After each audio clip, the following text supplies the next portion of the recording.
Okay, I can't do my hair like that because it looks like I am naked. Hi guys, today I'm here to do a book tag. This is the BookTuber first and last tag. This tag video is so old, and I was tagged an embarrassingly long time ago. It's really unfortunate, it's really sad, because the creator of this video, I'm like 99% sure is no longer booktubing. Booktubing? Is that a verb? Anyways, Kimberly's Book Nook, she was the booktuber that created this tag, so if I can find her, I'll link her below, but I don't think her channel's even around anymore.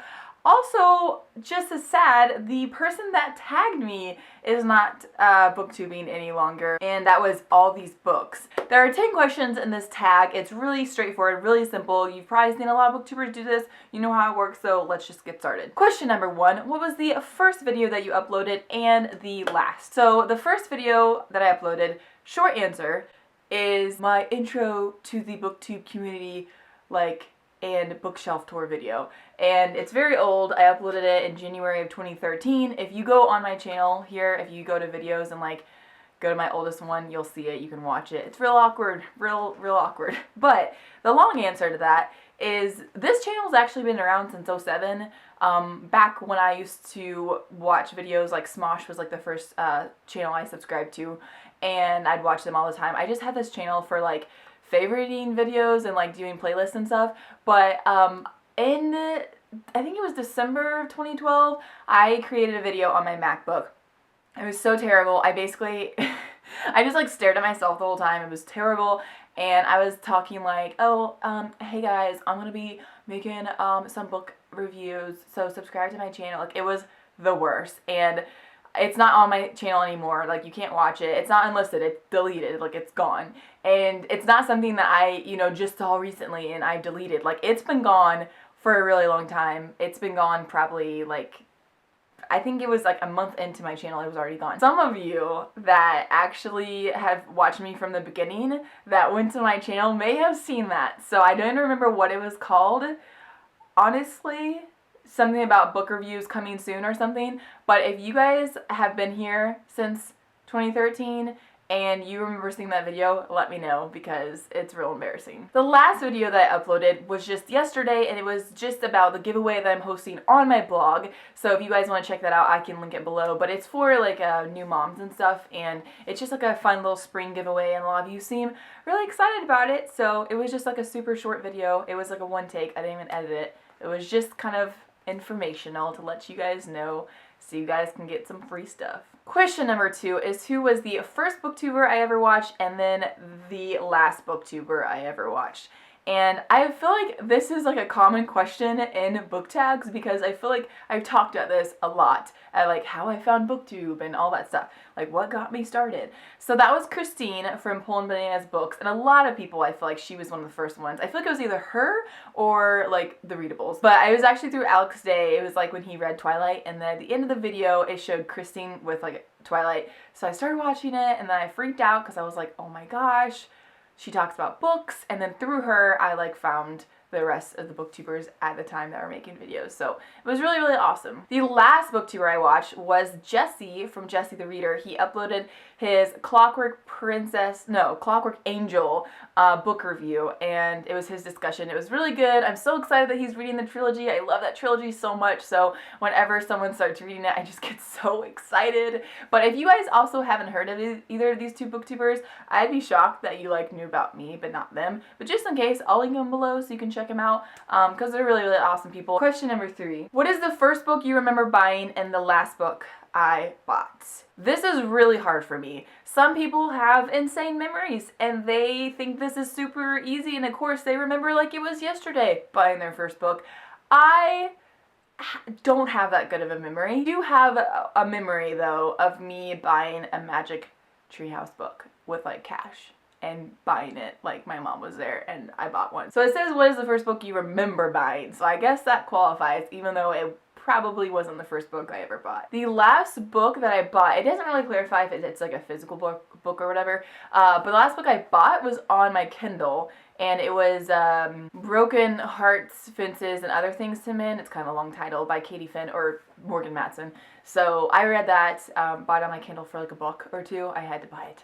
I love Morgan Matson, and it was so good. It was so good. I highly recommend it. It makes me really wish it was summertime, though. I really wish it was summertime. And that ending, I need the second book in my life. Question number 4 is the first book you remember reading by yourself, and then the last book. Naturally, I'm having a lot of trouble remembering the first book. I remember reading books like Junie B. Jones and like Hank the Cowdog and stuff like that. I think it was The Trumpet and the Swan by E.B. White. I think that was one of the first books I remember reading like by myself. And then the last novel I read, well, I'm currently reading The Fiery Heart by Richelle Mead. That's like what I most recently read. But I guess the last book that I like finished was the book I was just talking about, Broken Hearts, Fences, and Other Things to Mend. So yeah, both are really good books. Oh, and just a little update. In the last video I talked about The Fiery Heart. I said it wasn't that good, and I think it was just kind of a dull middle for me. I just wasn't super into it. But luckily it's picked back up and it's super good again, and I'm almost finished. So I'm gonna finish that baby today. It's been way too long. Question number 5 is, what is the first dystopian book you've ever read, and then the last dystopian? And the first book I ever read was Uglies. And that came out, I think, in 2005, and then I read it, I don't remember when I read it, but it's been a long, long time. So that was, yeah, my first one, way before Hunger Games or anything like that, and I just loved it. I didn't know at that point that it was called, like, a dystopian. I just called it, like, a futuristic book or something, but I was so obsessed with that book and that series. I'm still a little obsessed. It's still one of my favorite series. And then the last dystopian I read was Ready Player One, and I think that's considered dystopian, right? Right? Yeah, so I read that last month, and it was amazing. It was so good. It started out a little slower. There's lots of world building you need to get through, but it was just set up so good. But there's talk of a second book, and there's going to be a movie, and I'm so excited. It's going to be so crazy to see how they adapt that, and I'm so excited. It's just that's one of the most interesting books. Like it's like unlike anything I've ever read before, and it was fantastic. Question number 6 is, what is the first paranormal romance you've ever read, and then the last? The first one I think was Twilight. I'm pretty sure before Twilight I'd never read anything with like vampires or werewolves or anything like that. So that was definitely the first, and I fell in love, and I was a twihard like many people my age, and lots of you try to say that you weren't, and you act all tough and say that you thought it was pretty good, but back in the day, if only you had been filmed then, because we all loved it. The last paranormal romance I read, I guess, would be the Bloodlines series that I'm reading right now. I've already read the first 3 books, currently reading the 4th book. There's 2 more to go. And yeah, it's got vampires. It's very different than Twilight.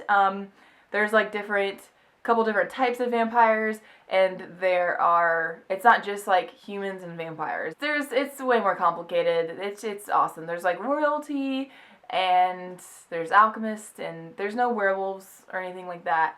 But it's awesome. So question number 7 is, what is the first book that made you cry, and the last book? So I think the first book I cried in was Charlotte's Web. When Charlotte died, I cried a lot. The most recent like book or series that made me cry was the Seven Realms series. That series was so good. It's a YA fantasy series, and it made me cry in some parts. It was good. It was so good. Question number 8 is, what is the first series you completed, and then the last series? And I read a lot of series when I was younger. I have always been really just drawn to series over standalones for some reason. So I remember reading all these series, like, Magic Tree House, for example. But obviously I didn't finish those, because I'm pretty sure they're like still going. They're like freaking into the 200s or something now. I actually don't know. But so I remember reading books like that, but I never finished them. And I read, like I already said, Junie B. Jones and Hank the Cowdog and stuff like that. I do remember reading one series, though, and I was pretty young, and I finished that series, and that is the Little House on the Prairie series, so I'm going to count that as, like, one of the first ones I finished. And then the last series, I feel like I'm repeating the same answers. The last series, I guess I can't count Bloodlines, I'm not finished with it yet, but the Seven Realms series by Cinda Williams Chima. Question number 9 was, what was the first book you couldn't push yourself to finish? And then the last book. I feel like I'm gonna look really bad saying this, but so until recently, I never I always finish books because I just feel like once you start something, you have to finish it. And you know, what if it gets really good later on? And I've read books that the first like 150 pages were okay, and then the last 150 pages were phenomenal. So some authors just take a really long time to build up, and so I've always just kind of lived by that and just always, you know, kind of made myself finish. It wasn't until really this past like year that I'm starting to be more lenient, and I'm like, you know what, if I'm really hating this book, it's okay to put it down. But I still struggle with it sometimes. So because of that, the only 2 books I've really ever not finished were school books. And the first book that I didn't finish was To Kill a Mockingbird. Some people are going to get really mad. They're like, that book was so good, how could you? I later finished it, okay? I just, at the time, I remember being in class and I was like, I don't care, this is boring. And I just listened. So what I did was I just listened to my teacher talk about it. And then I didn't read it. Like, I started, I just didn't finish it. And then I still passed all my quizzes. Like, I didn't get 100% A's, but I still got like B's on all of the quizzes just from listening to her without reading the book. So years later, I did go back and I actually did read the book again. I finished it and I did enjoy it. I think I was just too young to really appreciate it, to be honest. And then this happened again. I read in an English class, I started The Death of a Salesman, and I just was bored by it. And I was reading other books, like, you know, for fun that were way more fun. So I was like, I'm not gonna read this. There's a movie. And I read the first just little bit, and then I just stopped, and I just watched the movie. Most of us have probably done that with school stuff, because when you're assigned a book to read, it's just like, I just like shut down. I'm like, I'm not gonna read this. You're making me, so no. Question number 10, who is the first person you'll tag in the last? And I thought it'd be fun to do, kind of circle back to the beginning when I said that Christine and Jesse were the first and last booktubers I've watched. But I'm like 99% sure Jesse has done this tag. I'm pretty sure I've seen it. So I still am going to tag you, Christine, if you want to do this.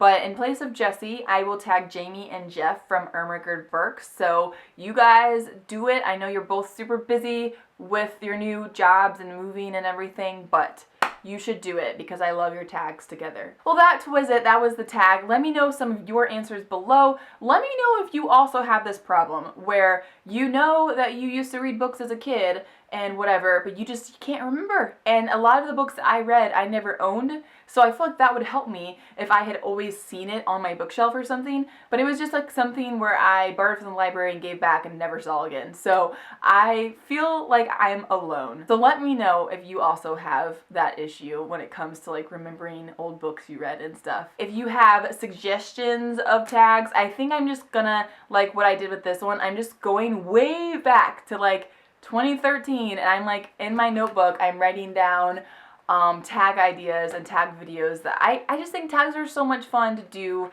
and it's just something different. So if you have suggestions, let me know in the comments. Otherwise, I will see you guys very soon with my next video. I love you all. I hope you have a great day. Bye!